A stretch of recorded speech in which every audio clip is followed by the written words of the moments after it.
Mehdi Benjeloun. Et oui, Petit Biscuit s'appelle Mehdi Benjeloun. Il vient de Rouen, il a 17 ans. Surprenant d'être aussi jeune et avoir une telle renommée. Il se qualifie comme étant un artiste électronique et classique. Mais alors, pourquoi classique? Parce qu'il a une formation classique. Il a fait 5 ans de violoncelle, il s'est mis à la guitare un peu plus tard et ensuite au piano. Il a également 5 ans de solfège qui l'aide pas mal d'ailleurs dans ses compositions. Il est également autodidacte, surtout au piano, dont il a persévéré pour enrichir ses musiques. Il s'inspire entre autres de mecs comme Bonobo ou Flume. Il a découvert par ailleurs toute une communauté sur internet avec énormément d'artistes aux styles divers et variés. Il a passé de longues heures à explorer tous ces artistes. Ses premières compositions commencent à l'âge de 12 ou 13 ans. Ah ouais, badass quand même. Et oui, d'après lui, ce qu'il trouve beau dans ses musiques, ce n'est pas tant l'aspect technique, mais uniquement le côté créatif. En fait, il se sert exclusivement de la musique électronique comme une base sur laquelle il rajoute de la guitare, du piano, des voix, pour faire ressortir quelque chose d'assez humain. Ce sont ces artistes comme Flume ou encore Bonobo qui l'ont inspiré à trouver sa propre marque de fabrique. Enfin, tu me dis qu'il a des 7 ans ton mec là, mais comment il a fait pour se faire connaître? Eh bien, très bonne question. Ce sont sa famille et ses amis qui ont poussé Petit Biscuit à mettre sa musique sur le web. Cependant, il s'est fait connaître par l'intermédiaire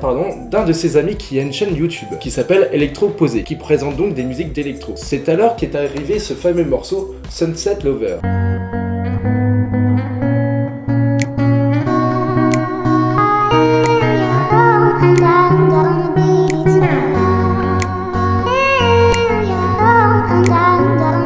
Pour la petite histoire, Petit Biscuit nous a pas trop présenté cette musique à son pote parce qu'il avait peur qu'il n'aime pas. Ça aurait été con. Bah oui, c'est sûr. Dans la suite des événements, il a été invité dans de nombreux festivals où sa notoriété n'a fait qu'accroître, comme Garo Rock, Big Festival ou encore Les Vieilles Charrues. Il a été énormément surpris par l'ampleur que sa musique a pris dans le paysage musical électronique français. Bref, le nom Petit Biscuit vient du fait qu'il voulait quelque chose de français, simple et marrant. Il explique aussi qu'il a une culture musicale assez variée. Son père étant originaire du Maroc, il lui faisait écouter des musiques de sa culture. Et sa mère, elle, lui faisait écouter du classique. De plus, il s'est intéressé à d'autres styles musicaux tels que le hip-hop, la house et j'en passe. C'est en mai 2016 qu'il sort son premier EP. Il est actuellement en studio pour enregistrer son premier CD et d'après ce que j'ai compris, il devrait y avoir prochainement une musique en collaboration avec un autre artiste connu. J'ai essayé de chercher mais je n'ai pas trouvé. Ou peut-être que t'avais la flemme. Donc si vous avez des idées ou si vous le savez tout simplement, n'hésitez pas à le mettre dans les commentaires. Tu choisis la facilité en fait. Mais toi, mais je te chie à la gueule hein. Gna gna gna gna gna gna.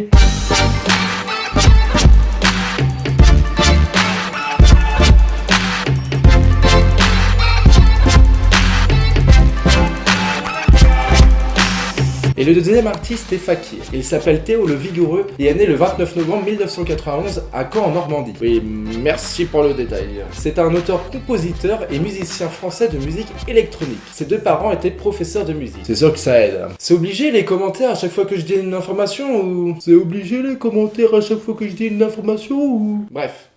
À la base, il était plutôt attiré vers le rock et souhaitait devenir ingé son. Par ailleurs, il a formé un groupe de ska punk au lycée avec ses potes, dont avec Gabriel Legelleux, plus connu sous le nom aujourd'hui de Superpose. C'est en gagnant le tremplin du Carquois à Caen que Fakir commencera à se faire connaître en tant qu'artiste, ce qui donnera lieu à quelques dates et festivals comme Nordic Impact ou Beauregard en 2013. Son nom Fakir vient de fake ear qui veut dire fausse oreille. Oui alors. Oui bah laisse-moi le temps de finir aussi. Fausse oreille tout simplement parce qu'il est passé du style un peu rocker à de la musique d'électro. Les gens considéraient qu'il ne faisait plus de la vraie musique, donc de la fausse musique. Du coup, fausse oreille, fake ear, fakir. Il a sorti 4 EP, Morning in Japan en juin 2013, Darklands en décembre 2013, Sauvage en juin 2014 et Asakusa en mai 2015. Il a également reçu le prix Deezer Adami en 2014. Pour revenir sur son troisième EP intitulé Sauvage, le morceau La Lune Rousse a été fait en collaboration avec Deva Premal, qui est une chanteuse allemande connue pour sa musique méditative et dévotionnelle.